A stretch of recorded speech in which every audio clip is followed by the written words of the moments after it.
so I was thinking about like, how do I put this talk together? Like, what am I going to say? And then, yeah, this just kind of appeared in my mind. So I thought, I'm going to go with this. So this is me. My work essentially is holding, the way I describe it to myself, is holding sacred spaces to facilitate exponential growth in whoever I'm working with. And I've been lucky enough to be, either talking or facilitating or working with these brands. Oops. So I know we've just met, and I'm asking for your support already. So what support? What I mean by support is to give yourself permission to have a bit of fun, to participate. I know it's morning, so some of you might be still a bit sleepy and the coffee's not kicking in yet. So when I ask you to read something out, you read something out. When I ask a question, participate. And also the second part of this is some of the things I'll be sharing. It'll be the first time I'll be sharing in public. So like I am pushing my boundaries. I am pushing my comfort zone here. So thank you for being here. Actually, are we okay? You guys, in terms of support, do you have my back? Yes. One more time, do you have my back? Yes. Thank you. So, what did you really want to be when you grew up? Like, none of this proper stuff. Like, when you were young, what did you want to be? Shout it out. Doctor. Policeman, doctor. What else? Footballer. Brain surgeon. Brain surgeon, cool. Any far-fetched ones? Archaeologist. What? Archaeologist, cool. Collecting rubbish on the cows, jumping up, you see. Collecting rabbits. Rubbish. Oh, rubbish, cool. Awesome. I like it. Well, for me, it was, Space Jam. Who's at a Space Jam? Yeah, awesome. So that was, it was that 96, and I wanted to be a basketball player fighting aliens and be on the same team as Michael Jordan. That was like my childhood dream. Unfortunately, I'm not playing basketball with Michael Jordan. Oops. So I was born in Indonesia. I came to England in '97. I didn't speak any English. Actually, I knew one word, and that word was bucket. And then I remember getting off the plane, and it was in the summer in '97. I was wearing a t-shirt and shorts, and the first thing I remember was like, wow, it's freezing. And then we moved straight to Sheffield, and the area that we moved in at the time, I went to school, and the school wasn't really friendly towards people from different cultures. Especially, I couldn't speak any English, and I got put straight into special needs class. So like I was a super easy target for bullying, really. Like I got bullied a hell of a lot when I was in year 7. Like I remember like being outside of my school, and then like somebody like double the size of me with a brick just screaming and shouting at me without me really knowing why. I don't even know what you're saying. Like and like bucket couldn't save me then. Like all I could say was, and for me it really traumatized me, because like that was the first experience of England, and essentially bullying was my experience, and I made friends with people from Malaysia, because there were Malaysians there in the school, and Malaysians and Indonesians, the language very similar, so I learned Malaysian instead of learning English. So my mum got wind of it. She kind of knew, because I started speaking Malaysian at home. and she got pissed off, so we thought let's move to a different area. The area that we moved into at the time, it was the 6th worst area for gun and knife crime. So we moved from like a white working class area to an area of crime. They classed it as deprived. The government pumped in like £10 million over 10 years to regenerate the area. Like that's what the government says.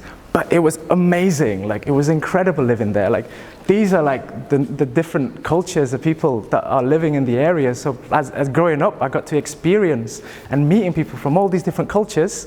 And I put Jamaica in there. There was a youth club called All Saints, and I used to go there when I was like 12, 13, and it was fully run by Jamaican.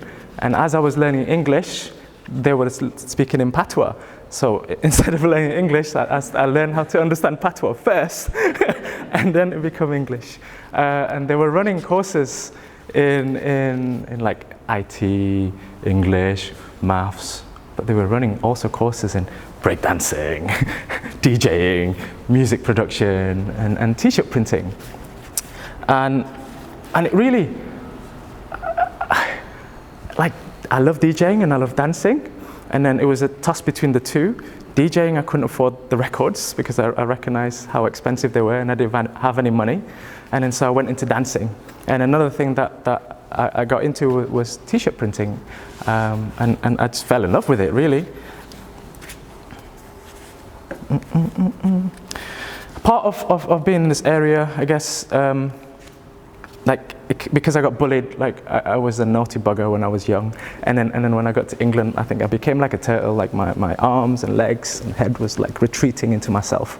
One of the ways I got my confidence back was through basketball, really, because the Space Jam, Michael Jordan played basketball, so I thought, okay, cool, I'm gonna start get my hours in, practice, and then that's how I met a lot of these people, and essentially that back then it was when it was street ball and one, and this was when basketball was a little bit rough. You can use your elbows, you can use your knees, and essentially I was breaking ankles, not literally, but like, and when they see me, like I used to look super geeky, I'm still geeky now.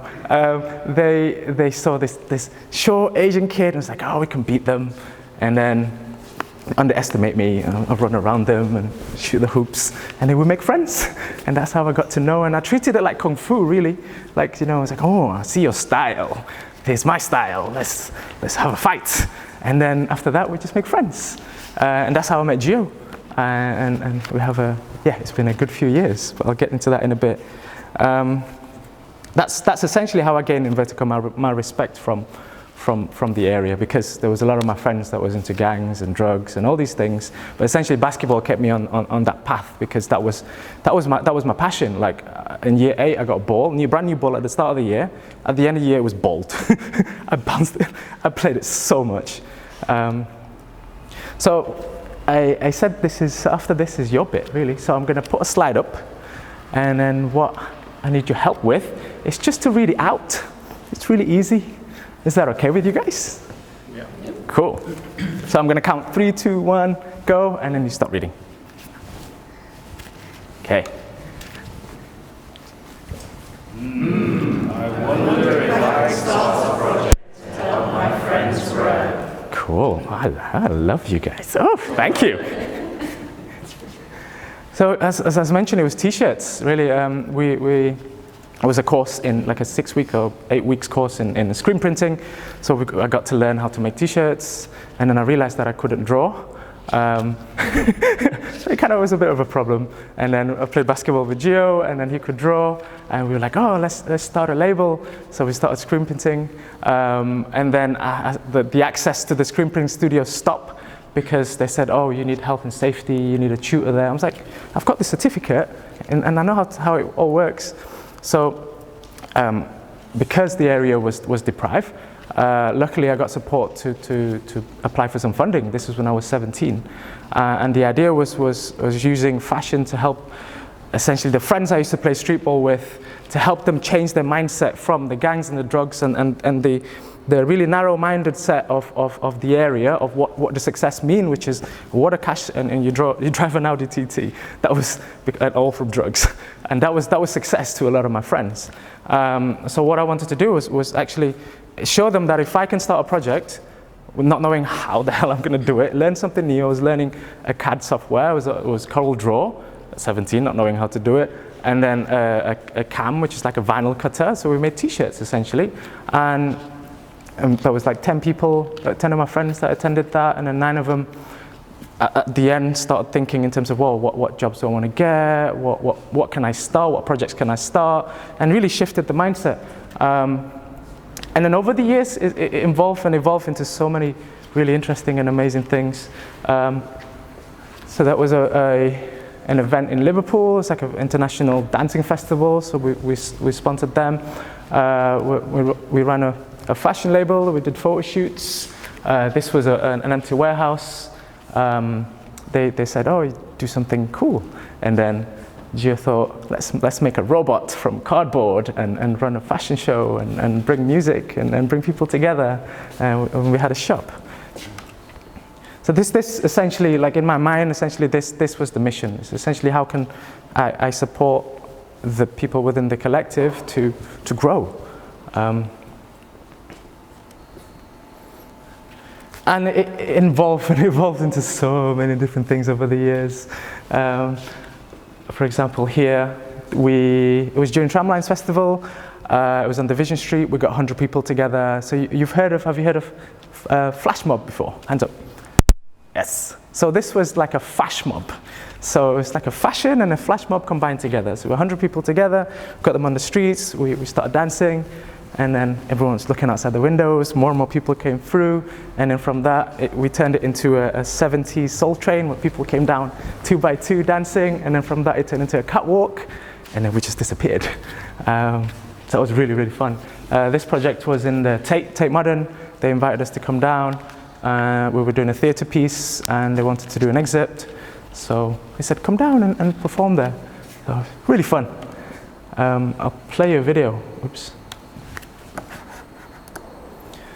So this was a project with Red Bull. So they asked us to bring artists together and connect and collaborate. So it was a good few years ago. So it was a day of live music. So it was like 3 bands. There was 6 or 7 designers, and then there were dancers and the creatives. The idea was it's like how do we bring people together and help them communicate and connect and collaborate and be part of a community. This was really fun. We took over the Sheffield Cathedral, and it was the first time they had something as crazy as this. We managed to convince them to have a bar in it. So at the back we had kind of like big boards, 10 big boards where 5 illustrators and 5 artists were doing live art. On the side there was electronic art. There was like 3-4 bands playing music, and then in the middle in the pews we had a catwalk. Again, it's about bringing people together, helping to elevate essentially their craft and change the perspective in terms of what is possible. This was 2010. Oh my God, that's quite a number of years ago.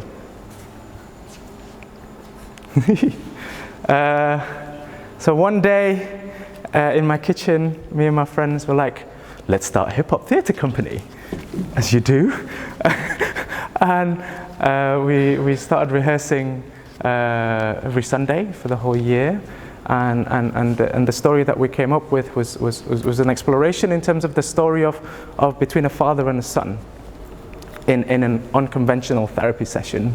So there was 5 seats, 5 characters, and yeah, it's the exploration and the connection and relationship between, as it was, I was playing my dad, my father, an Asian dad, very stern, didn't really give any emotions, and my friend was playing the son, and there was other characters there. It was really, really fun. Like we had our first show in the Crucible, as we managed to convince them for us to, we didn't have any money, so we took over. There was the 40th anniversary, so Othello had a massive grand stage. So the day before Othello was playing, because it was like super kind of like a castle-y thing, we thought, we'll do our show then, because it was at the main house. 3,000 seats, so free set, and yeah, we sold it out, and then we toured the show to 12 cities around England, and then it kind of, yeah, it went to really, really fun, because it performed in front of like 10,000 people for the lights opening. We used to dance for festivals and clubs up and down the country, and throughout this journey I got to meet really lovely people like Rudimental, MOP is like an old school hip hop, like with the guys at Rudimental, because we sponsor as part of the brand, before we sponsor Tuesday Club, which is at Sheffield University. They run every Tuesday. Love them to pieces. And what we do is to give the artists presents. This was years ago, before influencer marketing and all these things. And the idea was like, I just want to make friends with them. Like, everybody's a human being. It doesn't matter whether they're like superstars or not. So Rudimental, 3 years I've been giving them these t-shirts, and I could never get backstage with them because they had their own room. And then like the 4th year, literally, Mike, the guy said, oh, come, they called you over, and I opened the door, and they were like, Hantu! I'm like, yes! Don't know my name, but you know the brand, awesome. And I'm still in touch with them now, like whenever they come to Sheffield. So last time they came, they sort of my guest list to see their show, chill with them backstage. If I'm in London and they're there, I've messaged them and I go see them. If you're into electronic music, it was awesome to meet kind of like Kate Renada and Julie Bashmore. Like a lot of these designs were Gio's designs. So we got into Channel 4, this was Disclosure, we got into Esquire magazine, and this is one of the guys from Wu-Tang Clan. So I'll tell you a story. I saw the gig, and I was like, oh, wouldn't it be cool to meet him? And then I said to Gio, why don't you design a T-shirt, and let's get it on him. So I contacted the promoter. It's like, cool, we've got a platform, and we can promote your event and sell it to people in Sheffield, because it's in Liverpool, and we don't want anything. All we want is this access backstage and just to meet him, and we'll give him a present. It's like, you don't want any money? No, that's all it is. It's like, okay, cool. So we sorted that deal. So on the day, got the T-shirts. So Gio designed it, we printed it, and I was like the delivery boy, delivering it, and he came in the car with his entourage, with his crew, and it was like, oh, it's a present for you. It was designed by Gio. We love your music, and thank you for everything that you've done. He goes, oh, thank you. And he was like, what, do you want me to wear it? I was like, yeah.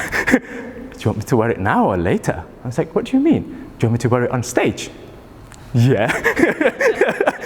So he did. And then after the show, like one of the guys came to me and was like, oh, do you want to come chill backstage? I'm like, yeah, of course. And I was there sitting, nervous as hell, thinking, what the fuck am I going to say? And then he was there with loads of Scouse girls all swarming towards him. And then literally I sat there and I got past the biggest blunt I've ever seen in my life. Pause. What would you do when that happened? Would you say yes or no? Yes. So I said yes. So I was there feeling like going, ooh. And then just super surreal being like flying, and then him not understanding Scousers at all. So all these girls were like, and I was like, what? What? And the next day we got to play chess with him as well, and he's super good at chess. One day I received a phone call from my dad. I was living in Liverpool at the time, and he was saying, we're going to move back to Sheffield. Sorry, he was in Sheffield already. We're going to move back to Indonesia. And that's because my mum has been ill for a number of years. The doctor, she had an operation, and the doctor messed it up, and she's been kind of like essentially bedridden for quite a while.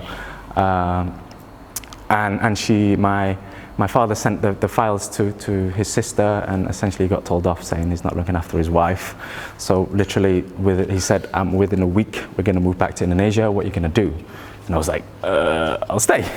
And he said, okay, cool. We're going to take as much stuff as we can, and you sort out and send it all. Bear in mind, I've not taken any money from my family since I was 15, so I was self-sustaining myself in Liverpool. And then I was left with rent in Liverpool and rent in Sheffield. 2 rents, I was like, okay. And then with all the money I had, I packed everything in boxes and sent the family stuff by freight. And eventually the money started dwindling because the work, I was working in Liverpool, and in Sheffield I had to rebuild again. And unbeknownst to them, I didn't tell them, around that time I had visa issues. So what that meant was I've been here for over 10 years at the time, so technically I should have been able to stay and it would have been smooth sailing, but because my mum was ill, we had gaps in the visa because she just couldn't get out of bed. And we were battling the courts to allow, basically, I came as a minor, I'm supposed to be allowed to stay here. But at the time, it meant that I couldn't work. It meant I couldn't earn any money. It meant I couldn't receive any support. And I had 2 rent to pay, so I had to give up the flat in Liverpool, and eventually it came to a point that I had to give up the house, the family house in Sheffield. So I packed all the stuff in boxes and put it in my friend's essentially cellar, and what I became essentially homeless. And so lucky to have really wonderful and loving people in Sheffield, because I grew up here. Like, I didn't sleep on the streets. Like, I slept on sofas, I slept on floors, so I was like a digital nomad, the old ways. And it was really hard, because like there was nothing I could do. Anything that I was doing before, like, I couldn't do it, and essentially I just buried my head in the sand, and I just did as many things as I can, just to not think about it, to let the time go past, because that was the advice of the solicitors, and yeah, it gave me paranoia, really, like, because technically I had to stay low from the popo, and because of that, I just always, like, just looking back to go, I couldn't make any mistakes, I couldn't be seen in public in doing things, so like I kept myself in a cave essentially for a number of years, and it was difficult. So, your turn. I wonder if I can do something. Wait. I wonder if I can do something. So at the time, my mindset was a victim mentality. Like, I can't believe this happened to me. I can't fucking do anything. I'm stuck. And then I thought, okay, let's switch that. Let's switch. So what can I do? So I thought, fuck it, I'm going to do something. I'm going to volunteer. I just want to do something productive instead of just running away from it. Okay, I want to do something to help. I want to get back to whatever it is that I'm doing. Change my belief, and actually by volunteering and giving up my time, it helped me to feel better about myself, helped me to gain confidence within myself, because just Google "help us high," you'll get it, and it made me feel so much better. It made me feel valued. It made me feel, essentially, yeah, it gave me a bit of a hope. And then, yay! Oh my God, it felt like a big, massive, like felt like I was carrying a big rucksack full of stones, and then it just felt like taking it off. So, and then I just felt like super light. I felt like I could dunk. I felt like I felt like on top of the world. So essentially I just went in. I went in hard, because there was nothing else to stop me. It was my own thing. Like, before I had an external blockage, now it's down to me. And essentially, the sky's the limit. So so I picked Hantu back up. We grew it, and then from that there was another business opportunity. So me and a friend of mine, we invested in a business. Within the first few months, we hit the VAT threshold, and then the second year we got another investment, and it just kind of grew exponentially, and it was fucking amazing. Like, before I didn't have any money, and then I had money, and then I could travel. Like, when I didn't have my visa, I couldn't travel. I felt like it was surreal, because like living in England was a dream for a lot of people from Indonesia, but I felt stuck in a place that is like so many people's dreams. So at this point, I could travel, I could see the world, I could meet lots of different people. But you know what? I just didn't feel anything. It felt like there was something. I felt something wasn't right, even though I was achieving success, even though I was achieving all my goals and smashing them. So like I was one of the top 20 young social entrepreneurs in the UK, and I was like, okay, cool, what's next? I was like one of the top 100 young global social entrepreneurs, won a trip to Malaysia, and I didn't even go. I just sent my friend. Even on holiday, I just couldn't enjoy it. Like, I was thinking about work. Like, I wasn't present at all. I thought I was just grinding. And I just kept on pushing, because I thought this was what I wanted, you know. This is I've been waiting all these years for this to be sorted, and then it's sorted, and I thought, fuck it, I'm gonna push. Essentially I was that. So to the outside, it seems like in this amazing life, I had a loving relationship, like the work was great, the people was great, but I just didn't feel anything. Like, I thought I was highly functional, but it's more like hardly functional, because over time, I think my mind wasn't clear. It was jumbled. And I was self-sabotaging. So if there was almost like a thermometer or a thermostat, I would get to a certain level and I'd fuck myself up. I don't know why. And then part of it was in my mind. The running theme was, I don't deserve love. I don't deserve friends. I don't deserve money. I don't deserve happiness. And this was a running theme. And in my mind fluctuates from, I can fucking do this, I can smash it, to I am nothing, I'm shit, I can't, what the fuck is the point of any of this? Why am I doing anything? I just want to stay at home and like those days of me at home just crying, not knowing what the fuck's going on. There were days of I was just super hype, and it was like really, really hard time. Essentially what I was doing since I was young was I wear this mask, really. And this mask was starting to crack.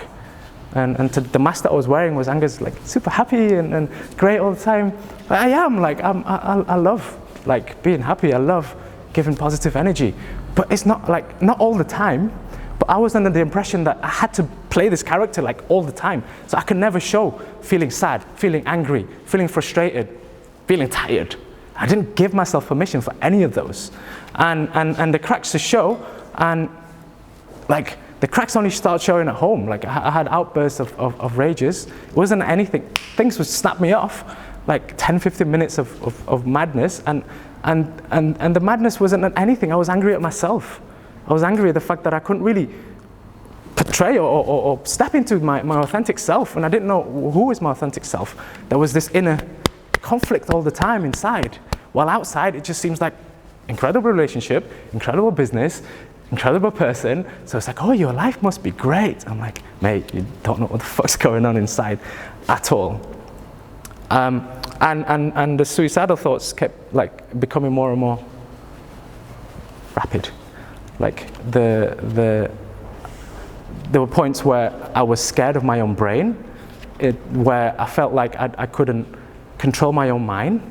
I had one of my friends, one of the dancers, and he brought a CBT therapist, and I was just there crying, thinking, don't know what the fuck's wrong with me. I can't feel like I can't control my brain. I don't know what to do. All these outbursts. It's like, what the fuck's happening?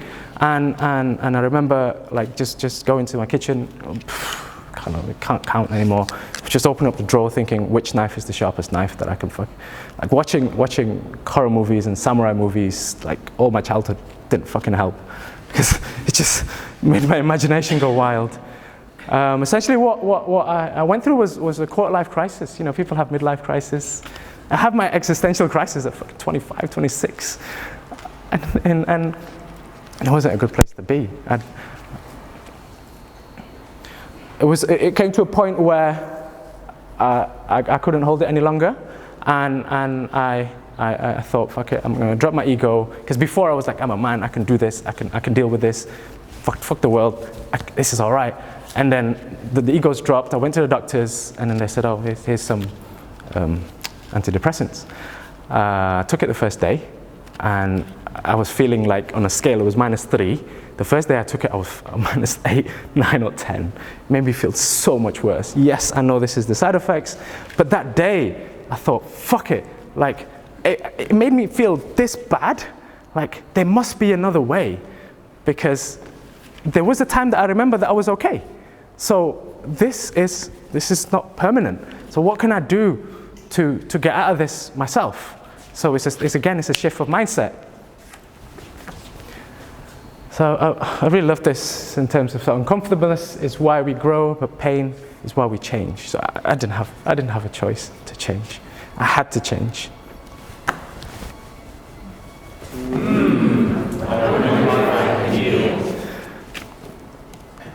So I thought, again, fuck it, I'm gonna see what can I do to explore my mind, essentially. This idea of healing is me digging internally into myself without seeking anybody externally to go, who am I? What's important to me?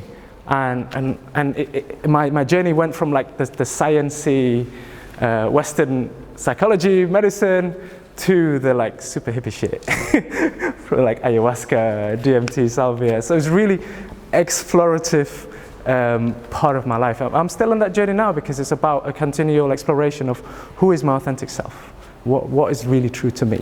Okay. Along my process of healing, I ended up in a leadership program in Tuscany.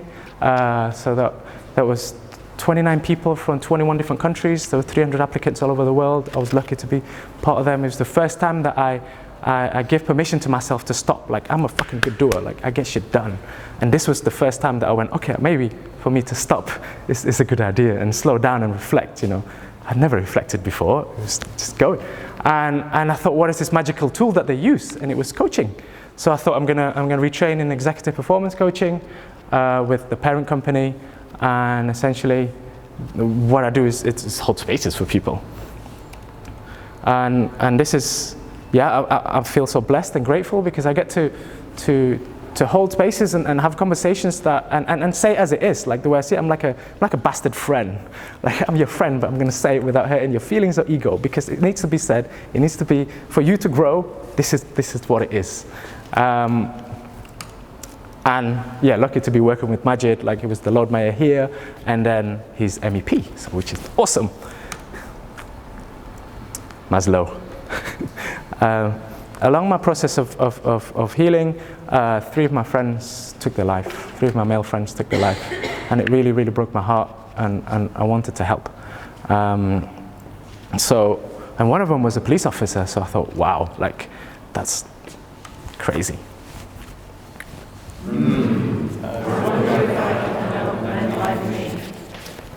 Cool. So this was the first flyer, and I was really scared because essentially it's a group of men getting together, talking. I was like, there's never been one like this in Sheffield before. What would the men think? Would anybody turn up? What would the women say? So essentially our mission is 3 missions: normalize honest conversation on mental health and masculinity for men. Second is explore what it means to be a man in the 21st century. And 3 is empower young men to overcome social pressures and the impact of toxic masculinity. So it's that authentic sharing space, and what we do is we move around essentially to be creative, really. Like, we took over Savills Barbershop here. They're like, look them up, they're like 100K on Insta, like super famous. It travels around the world. There was Cutlery Works, we run it there with Edo Sushi. They give us really lovely sushi. We run a symposium with Sheffield Hallam University. There's one this Saturday if you're interested. Got TV, and yeah, so this is essentially our philosophy of essentially we instill a sense of personal growth or leadership with open, honest conversations and mixed with community. We've got different groups, different projects. The Can We Talk groups, which is essentially like a group coaching sessions, 18 out of 20 has been sold out. Like, some of them has been fully booked in like 4 hours. This is like a men's group, like, it's not even a gig. It's crazy. So at the moment we're in 3 cities and we're looking to expand. And from this I was like, there'll be other men like me that are wanting to support other men. And the idea was like, let's bring people together and connect them. I was part of a rites of passage. It's called Mankind Project. They 60,000 men worldwide have gone through it, like, amazing community. And I was like, let's create essentially an alliance with people that do what we do in the UK. And this is our mission. Essentially, what I love is this idea of supporting the supporters, because there's a sense of whenever we're supporting other people, we forget about ourselves. So I really want to do that. And bring it back to Space Jam. If I didn't watch Space Jam, I wouldn't have got into basketball. If I didn't get into basketball, I wouldn't have got any of this. I wouldn't have got the confidence to do what I'm doing.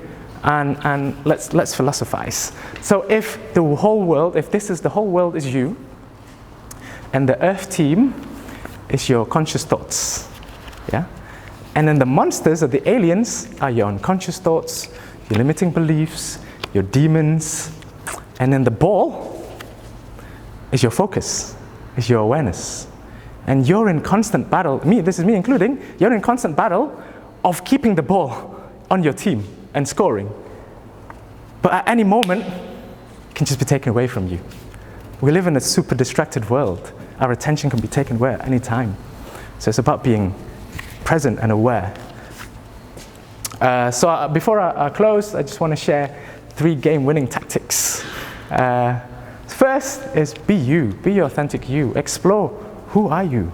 Like, what makes you tick? What makes your heart sing? What gives you, what's your bliss? And Ikigai is a really good exploration of that. What's your purpose? What's your why? Second is fight your aliens. Nobody's going to fight them for you. Like we can search externally for answers, but essentially all the answers are within.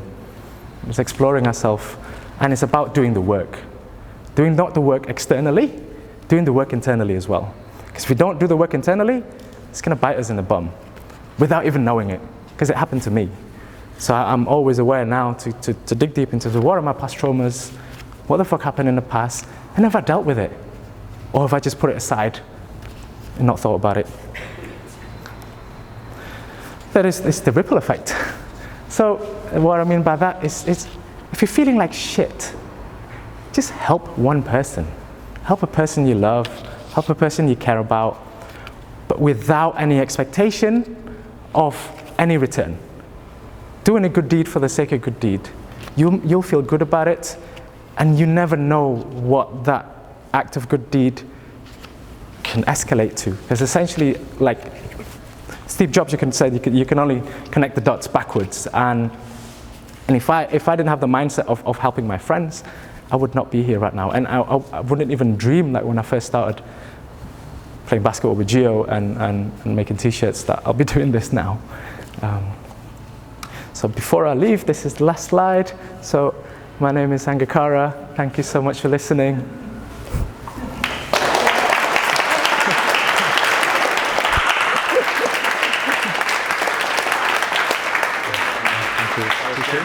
Thank you.